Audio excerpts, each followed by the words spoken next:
C'est 23. Nouvelles technologies, univers numérique et innovation. Voici une tasse de tech avec Alain McKenna et Pascal Forget.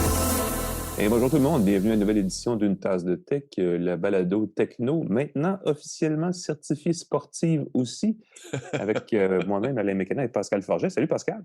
Bonjour Alain, tu es dans un décor somptueux. J'imagine que tu es dans un endroit exotique. Je sais que tu es dans un endroit exotique pour une cause exotique. Je t'envie un peu. Il fait froid à Montréal en ce moment. Ceci n'est pas mon salon. Je suis à Los Angeles pour, je veux dire, témoigner de l'ouverture de la saison de MLS, de la saison du soccer, de la Ligue de MLS, dans laquelle, évidemment, joue le CF Montréal. Il y a un élément techno parce que cette année, c'est le début d'une entente de 10 ans avec Apple et Apple TV pour la diffusion en ligne. Et ils nous ont invités pour venir présenter ça ici à une tasse de tech. Qu'est-ce que ça représente? Évidemment, ça a lieu samedi, l'ouverture. Je suis ici, on enregistre un peu avant, donc je vous en reparlerai éventuellement. Mais l'idée, c'est de voir comment cette plateforme-là va dynamiser la MLS. Il y a plein j'en reparlerai en milieu de balado parce qu'il y a beaucoup de choses à dire. Mais la seule chose que je peux vous dire, c'est qu'il y a une chose à retenir. C'est en espagnol, c'est El Tráfico. C'est le nom du match. Oh! C'est un grand classique dans le trafic de Los Angeles. On en reparle un petit peu plus tard dans l'émission. Je ne sais pas, Pascal, si tu veux d'ailleurs présenter nos commanditaires. Tout à fait. Les partenaires pour 2023 d'une tasse de tech, ceux qui rendent la balado-diffusion possible, TELUS, Plan Hub, Jura, qui nous propose de l'excellent café. Je bois d'ailleurs un café que j'ai fait à la pression d'un seul bouton qui contient la quantité précise de café, d'eau et de lait que je veux. On peut choisir sa boisson avec un écran, avec des boutons sur les côtés. C'est visuel, c'est facile à faire. On nous propose si on a modifié les réglages, de les sauvegarder automatiquement. Très, très, très facile. Le nettoyage est hyper facile avec une petite dose d'enzymes qui vont rendre ça très, très, très propre pour éviter l'accumulation de tartre dans son réservoir d'eau, dans sa machine. On a un filtre intelligent dans son filtre à eau, vraiment génial. Il y a une petite chute à l'arrière pour le déca de l'après-midi. Très, très belle machine. La salle de montre Edica sur Saint-Laurent à Montréal, allez jeter un coup d'œil. C'est vraiment là. Prenez pas de café avant, vous allez sortir de là en tremblant sinon. Ouais. Il y a pas de. Elle a un défaut, la Jura E8, Pascal. Elle ne rentre pas dans mes sacs de voyage. Tu dois te contenter de café médiocre, Alain, peut-être même en capsule. En même temps, c'est pas si mauvais en capsule, mais à la longue, c'est coûteux. Une capsule par jour, on accumule les coûts. Les gens disent que la Jura est coûteuse. C'est de l'énergie gaspillée, c'est du déchet. Je ne suis pas un fan de la capsule. Exactement, exactement. Donc, toi, tu es au MLS Soccer. Cette semaine, tu as réagi. J'ai vu, moi aussi, j'ai réagi quand j'ai vu le message en me connectant sur Twitter, la double authentification par SMS, par message texte, va être désactivée. Donc, là, j'ai sursauté. J'ai dit, qu'est-ce que c'est ça? Ils nous enlèvent l'option. Va falloir prendre l'abonnement payant de Twitter pour avoir la double authentification avec message texte. Ce qui donne l'impression, la réaction, puis je pense que tu l'as eu aussi, c'est qu'est-ce qu'ils font? Ils jonglent avec notre sécurité. Et pas tout à fait, parce que ce qu'ils permettent toujours de faire gratuitement, c'est d'utiliser des clés physiques, des clés comme la YubiKey que j'ai mentionnée, que j'ai présentée dans une chronique précédente. On peut toujours utiliser la double authentification, aussi avec une application qui permet d'entrer un code pour authentificateur, exact. De façon plus sécuritaire, mais évidemment, par texto, c'est facile. Twitter dit qu'il y a eu des fraudes avec ça. Donc, évidemment, quelqu'un pourrait soudoyer ton opérateur, quelqu'un au comptoir de ton fournisseur de téléphone pour dire « Hey, je suis Alain McKenna, j'ai besoin d'une nouvelle SIM, reçois tes textos, reçois le code, pirate ton compte. » Ça s'est déjà fait pour vrai. On connaissait le phénomène du SIM swap, l'échange de cartes SIM, qui est un truc qui, effectivement, permet de déjouer le double facteur d'authentification par SMS. Donc, c'est peut-être cette mesure-là, effectivement. Mais de la façon que c'est présenté par Twitter, c'est plus un incitatif à s'abonner à Twitter Blue. Donc, on a plus l'impression qu'ils veulent qu'on paye pour s'abonner vraiment qu'on sécurise mieux notre compte. Donc, c'est un petit peu maladroitement joué. Mais évidemment, c'est la vie à l'ère de Twitter en 2023 où clairement on développe plus vite qu'on présente les nouveautés. Facebook arrive à quelque chose de semblable. On va en parler dans quelques secondes, tout de suite après la présentation d'InfoBref, Alain, auquel tu participes. Ben oui, commanditaire de notre section Actualité, InfoBref, vous voulez savoir chaque matin ce qu'il y a d'important dans l'actualité. Abonnez-vous à l'infolettre matinale d'InfoBref. Chaque jour, l'essentiel des nouvelles du Québec et dans le monde. Essayez ça, InfoBref matin. C'est gratuit, infobref.com. Avant de parler de Facebook, je veux que tu me parles de ça. L'effaceur magique de Google que j'aime tant sur le Pixel et sur iPhone. Va être sur iPhone? Qu'est-ce qui On se passe? va pouvoir l'installer sur iPhone, c'est assez chouette. Juste pour ceux Wow! qui ne le savent pas, ceux qui ont un téléphone Pixel 6 ou 7 pouvaient utiliser la fonction efface magique qui va permettre sur une photo d'effacer des petits détails, des distractions. Des Si gros tu prends détails une belle aussi, des photo de fois, ouais. voyage, tu as le touriste qui se décrotte le nez en arrière, tu peux l'enlever, tu peux enlever des oiseaux qui gâchent le paysage, tu peux enlever des déchets, tu peux enlever des choses comme ça, très, très chouette. J'ai enlevé des fils électriques qui étaient au milieu Oui, d'une dans un photo. décor, ben oui. Très efficace. Donc, on avait ça dans le téléphone Pixel 6 et 7. On va pouvoir l'offrir. Google a annoncé qu'elle allait l'offrir à tout le monde, du côté Android et même du côté iOS. Mais c'est pas gratuit. Je pense qu'on est dans la vague où tout le monde réalise qu'ils veulent des sources de revenus supplémentaires. Ouais. Il va falloir être membre du service Google One. Il commence à partir de 28 canadiens par année. C'est pas trop cher, je trouve. Ça vient avec 100 gigaoctets de stockage. Pour dire le stockage, 200 gigaoctets de stockage, c'est 40 par année.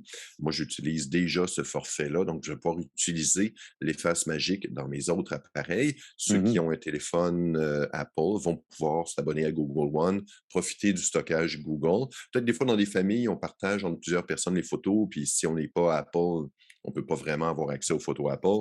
Avec Google, c'est peut-être plus flexible comme option. La chose que je rêve, c'est qu'Apple permette aux utilisateurs d'Android d'utiliser la fonction pour détacher l'arrière-plan, détacher le sujet de l'arrière-plan.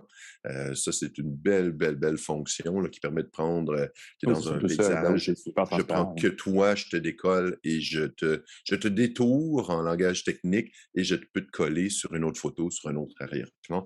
Très, très, très rigolo. Moi, j'espère ça sur les téléphones Android.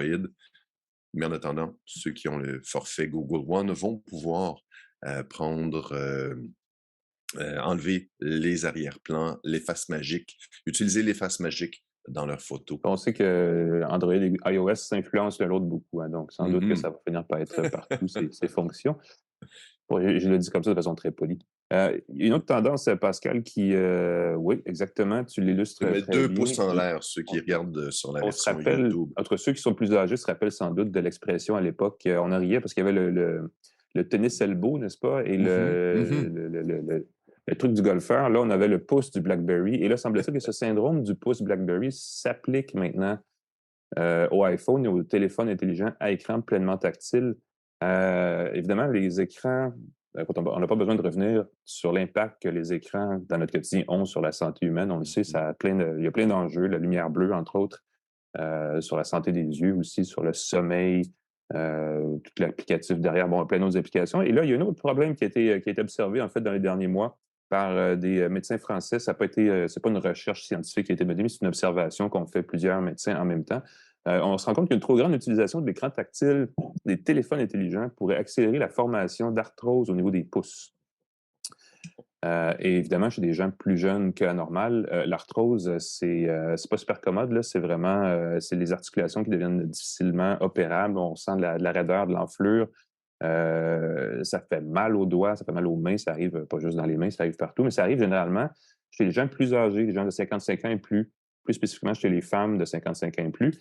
Et là, ce qu'on a observé, c'est que de plus en plus d'hommes dans la mi-quarantaine arrivent chez leur médecin, ont mal aux pouces, ont des problèmes d'arthrose dans les doigts, et c'est à cause de leur iPhone. En fait, ce serait peut-être à cause de leur iPhone, parce qu'évidemment, ça fit, en tout cas, ça cadre un peu avec le fait que de plus en plus, on est sur le téléphone, puis même s'il n'y a plus de clavier, là, on joue du pouce, puis on tape les doigts sur les écrans, tout ça, et ça tient notre téléphone aussi sans arrêt, et ça provoquerait une petite déformation des mains. Donc, petit conseil d'amis, les amis, faites attention à ça.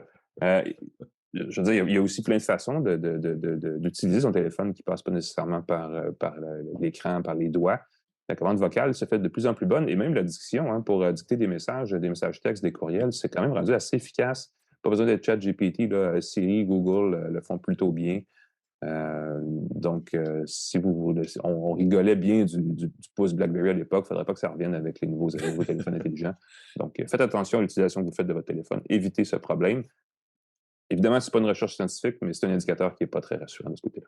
Ouais. Et ceux qui restent avec nous pour la période d'essai de gadget, je vous propose un clavier qui se connecte autant avec vos appareils. On peut connecter un clavier sans fil à son téléphone ou sa tablette. Ceux qui tapent là-dessus. Et n'oubliez pas, moi, je vois trop de jeunes qui sont stickés sur leur téléphone. Ils ont accès à une tablette plus grande, plus facile à taper, plus confortable, ou tout simplement avec un laptop avec un vrai clavier. Je suis dépassé qu'ils continuent de taper avec leurs 2 pouces. C'est tellement plus pratique avec un clavier. En même temps, ils tapent très vite avec leur écran. Ah oui, mais ça, c'est une autre conversation, effectivement. Exactement. Dis donc, Facebook, qui, on le disait tantôt, se lance lui aussi dans la version payante. J'ai hâte de voir si ça va marcher, ça. J'ai des doutes. Beaucoup d'experts disent que ça va peut-être avoir l'effet inverse que celui qui est désiré, là.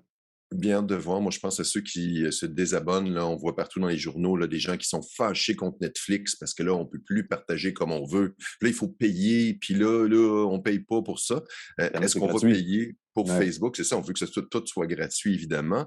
On rassure tout de suite les gens, Facebook et Instagram vont rester gratuits pour ceux qui le désirent. Ce qu'on va payer pour, j'aime l'expression, ce qu'on va payer pour, c'est le service Meta Vérifié qui va coûter 11,99 par mois sur Android et 14,99 par mois sur iOS.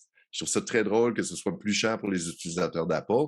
Apple, on le sait, charge 30% de commission, de ristourne sur les ventes. Google est moins gourmand et je pense que Zuckerberg et Apple se chicanent un peu là-dessus pour le paiement des services. Donc, ils vont charger plus cher. Pour les utilisateurs iOS. C'est testé en ce moment en Australie et en Nouvelle-Zélande. Ça permet de vérifier son compte avec une pièce d'identité gouvernementale, d'avoir la petite coche bleue et d'avoir surtout accès à du support à la clientèle en cas, j'imagine, de piratage de son compte pour le retrouver plus vite.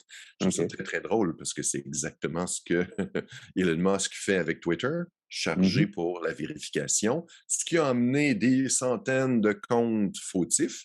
N'importe qui payait pouvait dire « Je suis Alain McKenna, célèbre journaliste techno » et se faire passer pour toi, avoir la petite coche. Et pourtant, il n'y en a qu'un. Je vous le certifie. Et pourtant, il n'y en a qu'un. Et c'est toi, Alain. Il y a Pascal Forgette aussi. Il y en a qu'un. Le chroniqueur techno. Il y en a d'autres, mais qui ne sont pas chroniqueurs techno.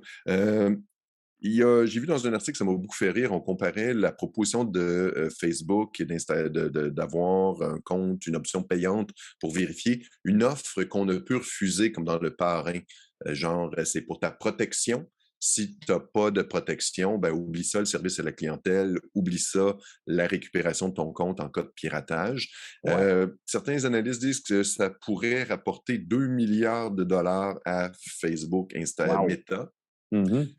Encore une fois, c'est des prédictions. Est-ce qu'au contraire, moi, j'ai le feeling que peu de gens vont bénéficier de ce service. Les gens qui l'utilisent de façon professionnelle voudront protéger sans doute leur compte. Protéger sa marque, avoir un accès plus rapide, s'assurer que son entreprise ne se fera pas pirater. Meta a eu 23 milliards de revenus l'an dernier, simplement en vendant vos informations personnelles. On va essayer de chercher à diversifier ça en vous protégeant.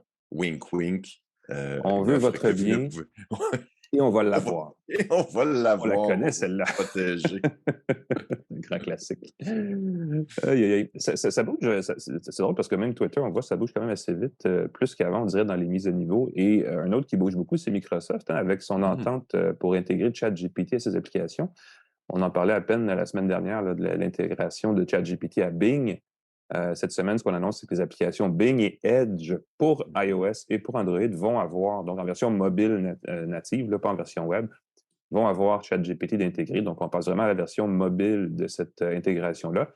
Ça demeure une version bêta privée ou en tout cas sur invitation de l'application. Ce qu'on dit chez Microsoft et la raison pour laquelle on a poussé ça, en fait, probablement qu'on allait le faire, peu importe. Mais là, on a vu la semaine dernière ou depuis une dizaine de jours, en fait, l'utilisation qu'ont fait les premiers testeurs là, de l'application de ChatGPT dans Bing et on dit qu'à 71%, ils ont été très satisfaits de l'expérience. Évidemment, ce qui fait réagir, c'est quand on partage l'autre 29%, n'est-ce pas, les erreurs, les dérapages qui ont été très rigolos au fil des derniers jours. Mais dans l'ensemble, puis c'est vrai, j'ai testé un peu ChatGPT sur un ordinateur avec le navigateur Edge et c'est plutôt... dans l'ensemble, ça fonctionne bien. Je ne sais pas à quel point je me fierais à ça au quotidien, mais pour des questions simples, le résultat est assez efficace. Donc là, ce qu'on a, c'est une version mobile de ça, directement dans l'application. La version pour iOS, entre autres, de Bing a été beaucoup revue. Là, on a refait l'interface, on en a profité. Et ça va un petit peu plus loin. Puis ça, c'est la partie, à mon avis, la plus intéressante, c'est qu'on va pouvoir aussi interagir avec Bing par la voix.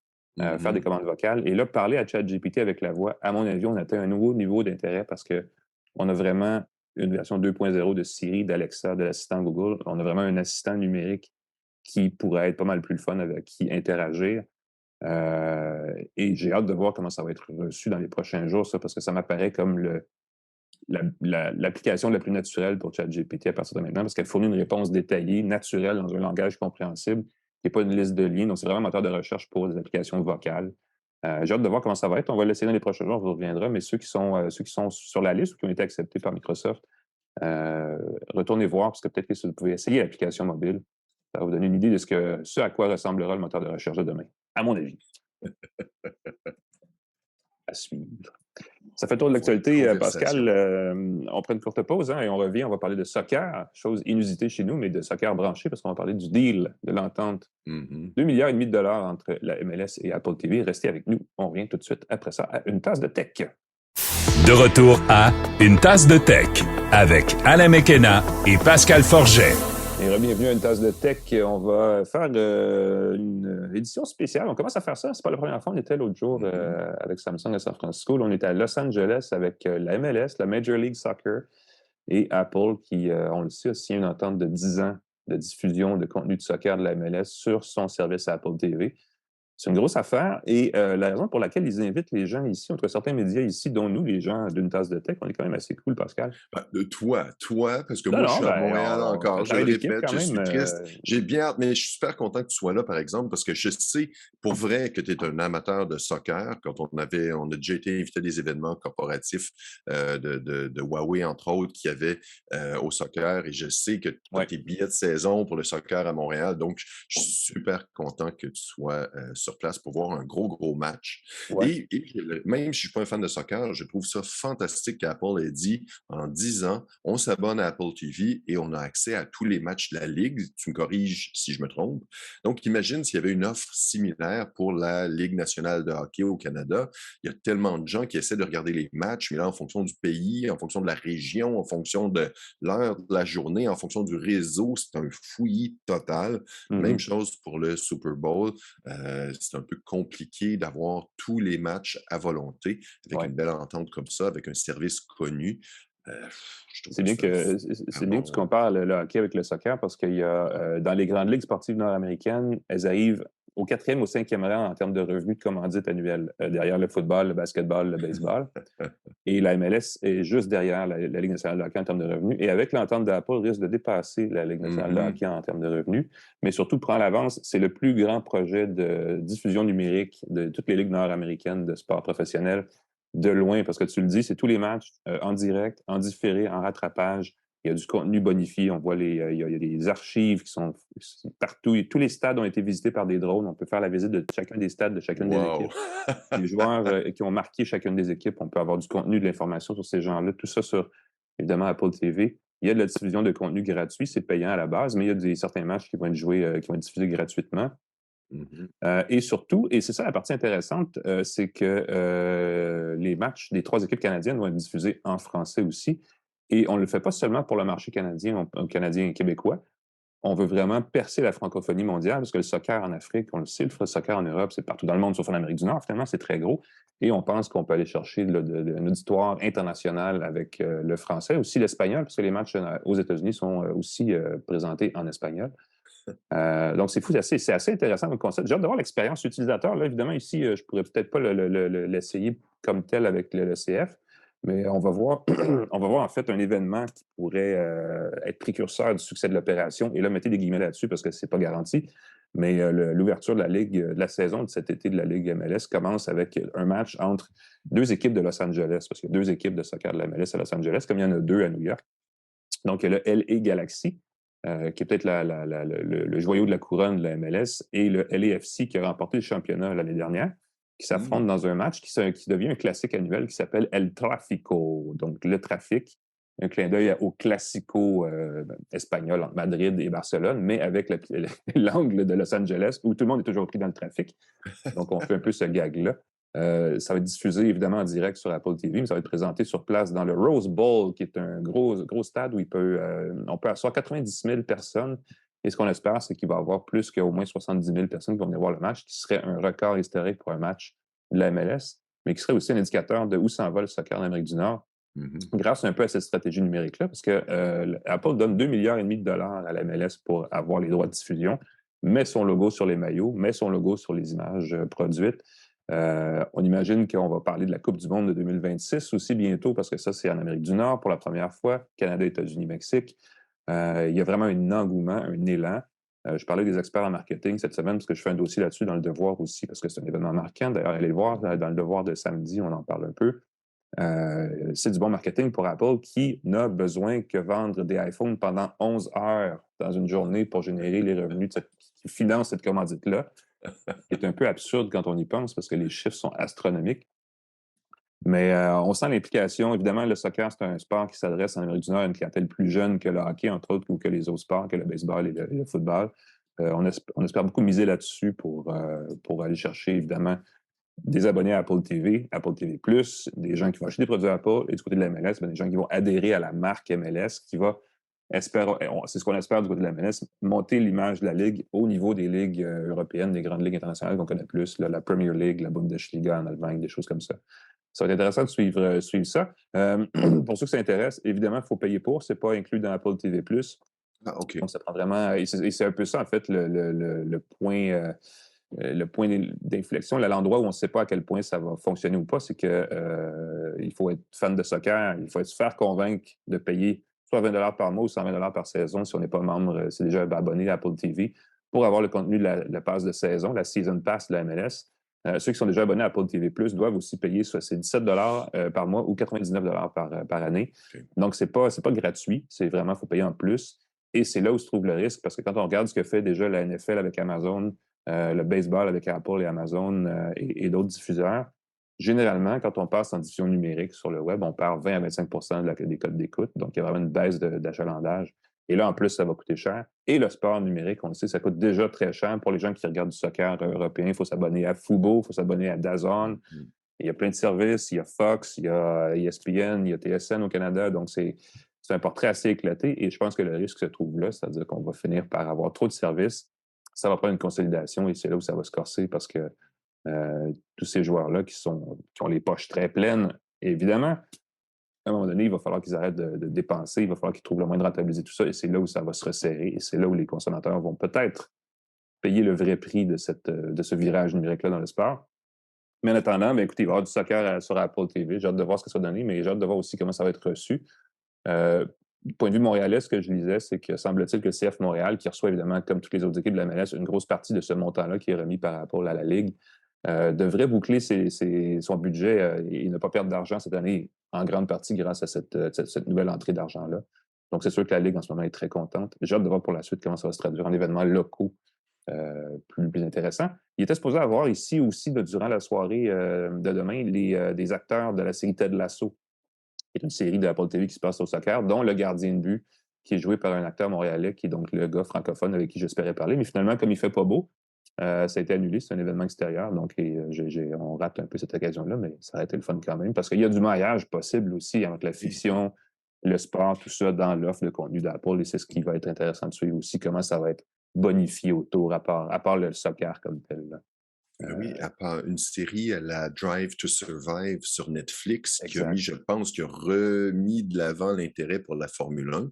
Moi, j'ai toujours suivi par la bande la Formule 1 parce que j'aimais la bande dessinée Michel Vaillant quand j'étais petit. Je sais pas si ça dit quelque chose, ça vient des gens Michel Vaillant. Pilote automobile français dans l'écurie Vaillante et tout. Je lisais ça, fait que j'avais toujours un intérêt pour la Formule 1, mais je ne suivais pas les matchs. Mais quand je suis tombé sur la série Drive to Survive, j'ai tripé parce que ça montrait de belles façons. Ça illustrait tellement bien les personnages de la Formule 1, les enjeux et tout. Si on fait une série pareille pour le soccer, suivre les nouveaux, les champions, les vieux de la vieille, les différentes équipes, faire une saga avec ça, ça fait une très, très belle télésérie, très synergique, qui pourrait être diffusée sur Apple TV, évidemment. Oui, qui ont les moyens de le faire. Puis, semble-t-il aussi que la NBA, la Ligue de basketball, serait intéressée à joindre Apple TV sur la même formule que le soccer. Donc, clairement, il y a un mouvement. On sait qu'Amazon aussi est très actif. Netflix aussi, avec la F1, tu l'as dit. Le tennis s'en vient aussi dans tout ça. Le vélo, hein, les cyclistes européens, entre autres, le Tour de France, tout ça, c'est maintenant strictement en diffusion en ligne. Donc, il y a un gros virage. On le voit, puis c'est un peu dommage pour nous, gens du Québec, c'est que le hockey traîne la patte là-dessus. On dit que l'auditoire est peut-être un peu trop âgé, peut-être pas encore assez prêt pour ce virage-là. La Ligue est dans un contrat de diffusion avec ESPN jusqu'à encore 2026, 27, 28, je ne sais pas trop. Donc, ça risque de prendre du temps avant qu'on ait aussi ce virage-là du côté du hockey. Et je pense que c'est une occasion qui risque de coûter cher à la Ligue nationale de hockey s'ils ne virent pas de cap là, rapidement. Mais on va voir de toute façon, parce qu'on a toute la saison devant nous de soccer pour témoigner du succès ou pas de l'opération de Apple TV. Moi, je te dis pour le hockey, là, encore une fois, je ne suis pas un grand suiveur de matchs de hockey, mais je trouve que c'est le sport qui est le moins à l'avant-garde au niveau des techniques de diffusion. Tu regardes le Super Bowl, tu as des caméras, des drones, ça vole, ça tourne. Le hockey, il me semble, pourrait inventer des trucs. Moi, je suggère, là, je le dis, là, si ça sort, ça existe, mais juste mettre une caméra, une série de caméras à la hauteur de la bande qui permettrait de suivre, style matrice, les montées des joueurs, mais du niveau de la bande. C'est comme si tu patinais à côté du joueur ou tout simplement mettre des caméras sur les joueurs qui pourraient avoir des images très spectaculaires de jeux rapides, le point de vue de différents. Je ne sais pas. Il y a moyen de, je pense, innover et surtout de rendre plus facile la diffusion des matchs de hockey, de jazzer ça un petit peu.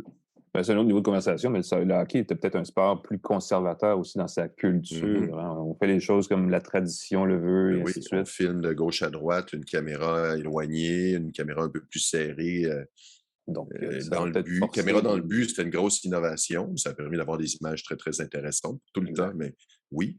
Mais caméra qui défile de gauche à droite pendant les 3/4 du match, c'est peut-être pas la façon la plus dramatique de montrer une partie de hockey. Mais je dis ça comme ça.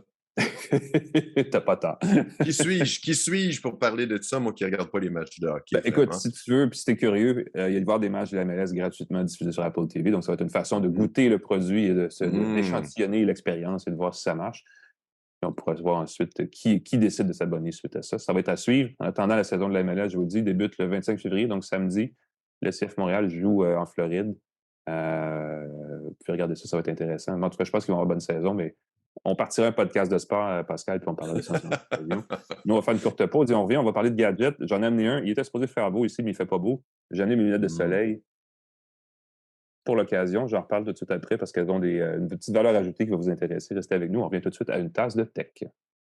De retour à Une tasse de tech avec Alain Mekena et Pascal Forget.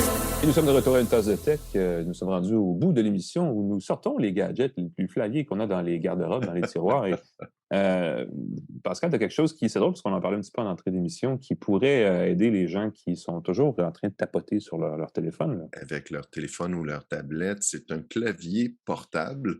Moi, j'ai un beau problème avec les claviers. On sait que les claviers de la plupart des laptops ne sont pas nécessairement les meilleurs claviers qu'on utilise. Moi, j'aime beaucoup travailler avec un clavier ergonomique, des touches que j'aime, des claviers mécaniques, bien assis confortablement sur mon bureau, mais j'aimerais pouvoir, en déplacement, utiliser un bon clavier. Si on veut je vois des gens qui travaillent dans des cafés avec des supports ergonomiques pour leur laptop avec un clavier, mais il faut traîner un clavier dans son sac.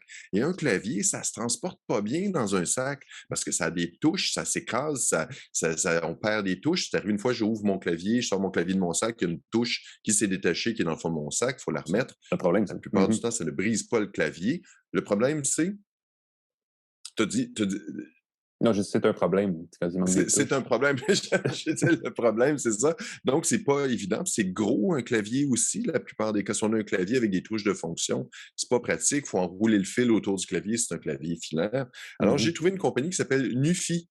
Nufy, pour le prononcer en anglais, c'est ça très drôle, très mémorable. N-U-P-H-Y. C'est le Air60. Est-ce que ce sont des terneviers ou c'est pas juste un hasard? Non, c'est une compagnie chinoise. C'est conçu à Shenzhen, fièrement conçu à Shenzhen. Très, très drôle. Sur le slogan, c'est « Innovating, not imitate ». Alors, je trouve ça très drôle. C'est un clavier R60 à 60% de taille. L'espacement des touches me semble normal, mais il est très compact. Donc, on peut le glisser facilement dans son sac.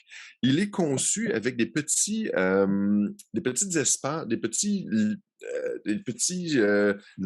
bosses qui Mhm. permettent de le poser sur le clavier. Et là, je ne veux pas cacher mon micro en montrant Par-dessus le clavier de son ordinateur, de son portable. sur le clavier de son ordinateur portable. C'est conçu Mhm. pour les MacBooks.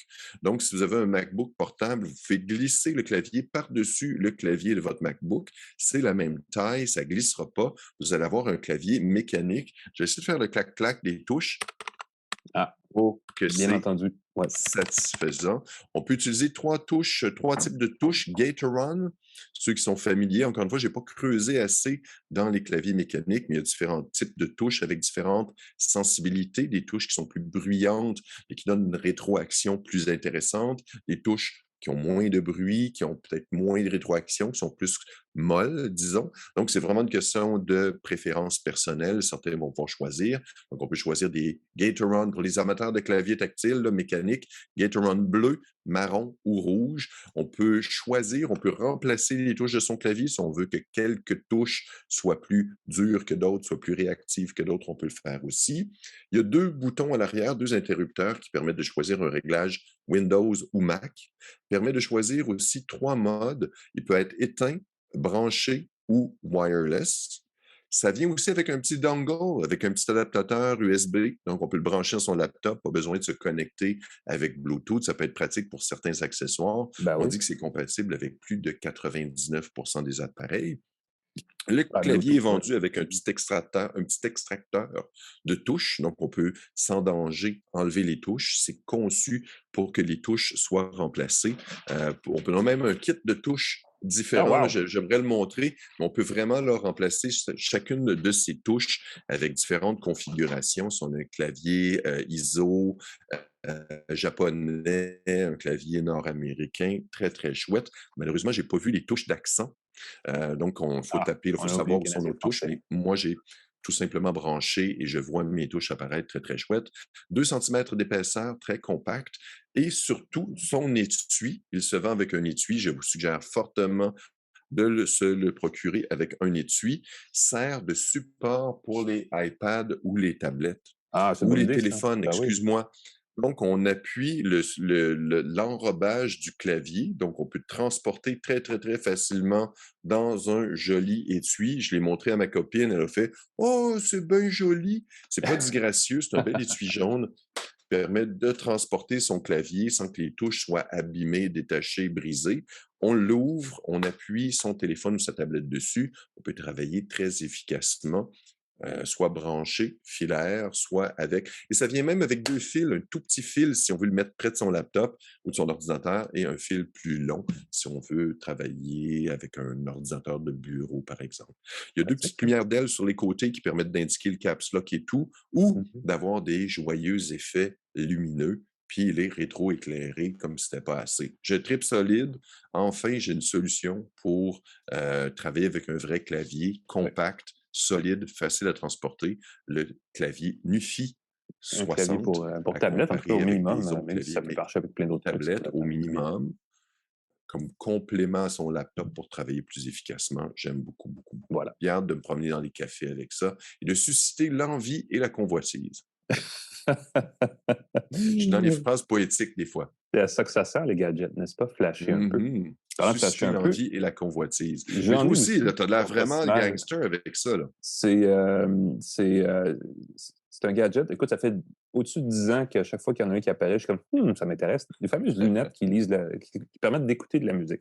Oui, oui. Ça existe depuis longtemps. On a parlé l'année dernière ou il y a 2 ans des fameux Ray-Ban Stories, les lunettes de Facebook qui viennent avec des caméras en plus, qui soulèvent plein de questions par rapport à ça.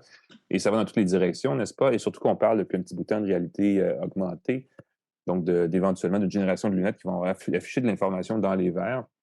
On n'est pas du tout là ici, là, avec ces verres fumés-là, qui sont d'une marque qui s'appelle Solos, S-O-L-O-S, pardon, S-O-L-O-S. Le modèle que j'ai ici, c'est le Xeon 3. Ce sont des verres fumés, donc, qui ont différentes particularités qui permettent évidemment d'écouter de la musique par jumelage Bluetooth. Elles sont 4 haut-parleurs, 2 micros. Elles font donc un son stéréo tout à fait correct, étonnamment puissant. Et les deux micros permettent évidemment de parler, d'utiliser l'appareil en fonction main libre avec l'annulation du bruit. C'est banal, mais c'est probablement le meilleur. Ce sont les meilleurs verres fumés pour parler au téléphone. C'est un peu bizarre à dire comme ça. Mais que j'ai pu essayer depuis, je veux dire, 2006. Parce qu'il y en a eu de toutes Oui. les moutures, de tous les genres, depuis l'époque, depuis les marques plus ou moins connues. Et celle-là, pour la première fois, je marchais dans la rue et je parlais au téléphone et la personne à qui je parlais ne savait pas que j'étais sur un main libre, pensait que j'étais sur mon téléphone. Donc ça, j'ai trouvé ça assez agréable comme information. C'est une Bon, évidemment, c'est un appareil qui ne fait que ça. Il n'y a pas de réalité augmentée, il n'y a pas de version intelligente. Il y a 11 heures d'autonomie pour la lecture musicale. Il y a surtout une application mobile avec laquelle on jumelle sur son téléphone, soit Android ou iPhone, qui permet de régler la qualité sonore. Donc, il y a un égalisateur qu'on peut régler pour aller chercher un peu plus de basse, un peu moins de basse si on veut, ou des aigus, ou peu importe. Ça fait une petite différence parce que sinon, ça, c'est la deuxième génération des verres Solos. Et le son sonne un petit peu cacane, on va se le dire. C'est pas de la grande fidélité, c'est même pas proche d'être fidèle point de vue audio. Il y a une prochaine version qui s'en vient au début de l'été de ces verres-là, qui va être la troisième génération des composants électroniques, qui devrait avoir l'audio spatial et une qualité sonore plus relevée. Je les ai essayés, j'avais essayé le prototype au CES, et d'ailleurs, c'est pour ça que j'ai pu essayer ces lunettes-là, parce qu'au CES, ils avaient cette nouvelle génération-là qui s'en vient plus tard cette année avec l'audio spatial, et le son était vraiment bien. C'était pas comme avoir, disons, des écouteurs Bluetooth haut de gamme, mais d'avoir la première génération d'AirPods, par exemple. C'est à peu près comparable à ça. Ce qui, pour des lunettes, était tout à fait correct. Ce qu'on ajoute aussi, c'est que ce sont des verres qui arrivent avec, en fait, des différents types de montures. Et on parle des verres arrondis, par exemple, des verres plus carrés. Ça, évidemment, c'est une question de goût, là. Et pour y arriver, ce qui permet en fait, ce qui facilite l'affaire, c'est que les branches de la monture peuvent être détachées. Et comme toute l'électronique se trouve dans les branches, avec la batterie, le micro, tout ça, ben c'est pas mal moins cher de produire la monture devant, juste la façade des lunettes là, pour les verres. Et donc, on peut offrir plusieurs modèles, mais avec les mêmes branches. Et d'ailleurs, si vous voulez, si vous êtes du genre à changer de lunettes à tous les 3 jours, vous pouvez juste acheter la partie frontale de la lunette et remplacer ensuite. Puis comme la partie frontale est la moins chère, ben ça devient une façon assez abordable d'avoir toujours des lunettes, je ne sais pas si on peut dire connectées ou intelligentes, des lunettes musicales au minimum. Donc ça vaut la peine. Et tout ça mis ensemble, ben ça voyage très bien avec 11 heures de batterie. Je les ai branchés à la maison, je les ai transportés dans l'avion. Évidemment, on ne s'en sert pas, mais je suis arrivé ici, je les ai portés, écouté un peu de musique, parler au téléphone, tout ça, et ils sont encore, je pense, à 60%. Donc, c'est bon pour du long terme. Ça prend un connecteur particulier. Évidemment, ce n'est pas un connecteur USB, là, c'est un connecteur magnétique qui est unique à ces modèles-là. Donc, ça, c'est un peu agaçant. Mais dans l'ensemble, c'est un bel appareil. Il coûte seulement 200 $. Ça, c'est l'autre partie de l'affaire, c'est que des gadgets comme ça, souvent, ça coûte vraiment, vraiment cher. Eux, ils ont des versions, ils ont différentes gammes. Ils ont Argon, Xeon, et il y en a une autre qui sont de différents prix. Et ça permet évidemment de choisir un modèle au prix qu'on veut. Si vous cherchez des verres fumés pour cet été et que vous êtes vous aimez un petit peu ça, les gadgets, ben, c'est une belle option parce que pour le prix, c'est pas si mal comparé à des verres fumés normaux. Et toute l'électronique est à peu près invisible. Parce que souvent, on le sait, même les Ray-Ban Stories sont un petit peu plus grosses, donc ça n'a pas l'air naturel. Celle-là, ça paraît pas tellement parce que l'électronique est quand même assez bien intégrée. Et sérieusement, pour écouter de la musique à l'extérieur, quand vous courez. Un truc, parlant de courir et parlant de faire l'activité extérieure, il y a dans l'application mobile 2 choses aussi qui valent la peine. Il y a un suivi d'activité physique, bon, combien de fois on marche, le nombre de pas, tout ça qui est accessoire, parce qu'il y a ça dans tous les téléphones, peu importe. Mais il y a aussi un suivi de la posture. Donc, si vous avez tendance pendant que vous portez vos lunettes, vous êtes dehors, vous marchez, vous êtes assis, vous faites, peu importe ce que vous faites, vous êtes voûté un peu, elle va vous alerter, elle va vous dire au bout d'un certain temps, « oh, relève-toi, redresse-toi », compile l'information sur le temps, le nombre d'heures que vous voulez porter pour dire le nombre d'heures que vous voulez porter, vous êtes en bonne posture ou pas. Donc, c'est peut-être aussi une petite valeur ajoutée parce que ça permet d'avoir de l'information additionnelle sur son comportement, son état physique. Donc, ça peut justifier la surprime, je dirais ça comme ça, de payer pour des verres comme ça. Ils sont pas parfaits, le son n'est pas optimal. J'ai hâte de voir la prochaine génération dans la vraie vie, au-delà que dans une salle d'exposition. Mais sinon, c'est un appareil qui m'a agréablement surpris et qui, normalement, sous le chaud soleil californien, vaudrait la peine, mais là, il fait gris et il pleut. Donc, pas toujours tout savoir.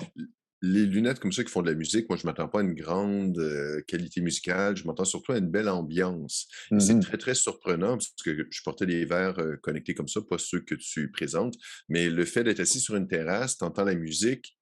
Et là, à un moment donné, tu as l'impression que tout le monde entend ta musique. Et là, j'ai écouté une chanson un peu farfelue, comme j'aime bien les aimer. Et là, je me dis, oh non, tout le monde entend ma musique. Oh non. Là, j'ai enlevé mes verres. Je me suis rendu compte que moi seul entendais cette chanson-là. C'est un effet très, très particulier. Exact. Mais effectivement, ça crée une bulle, ça, il n'y a pas de doute. Puis il faut évidemment gérer le volume. Le volume est assez puissant là-dessus, mais il faut faire attention pour ne pas déranger les autres aussi. Tu as bien raison. Donc voilà, les lunettes Solos, vous googlez-les, ça se trouve facilement. Sinon, on donnera l'information dans la description pour les gens qui s'intéressent. C'est ce qui conclut notre balado, mon cher ami Pascal, pour cette semaine. Ça tombe bien parce que c'est l'heure, il est plus tôt ici. Il est l'heure d'aller au café. L'heure de te prendre un bon café sans ta machine Jura. On va saluer Plan Hub. Oui.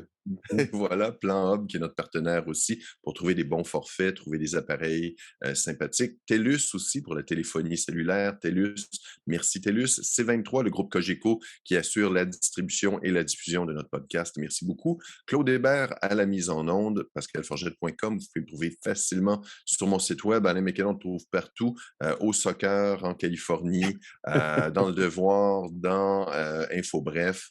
Amusez-vous tout le monde. J'ai hâte de te revoir en personne. J'ai hâte qu'on participe à un événement ensemble à l'étranger. Ça fait longtemps que je n'ai pas sorti de chez moi. Je commence à virer fou, mesdames et messieurs. J'ai hâte de prendre l'avion. Oh non! Bon, ben écoute, prends soin de toi. Puis effectivement, on va voir un peu de ballon rond. Puis on se revoit la semaine prochaine, tout le monde, pour une autre tasse de tech. Bye bye!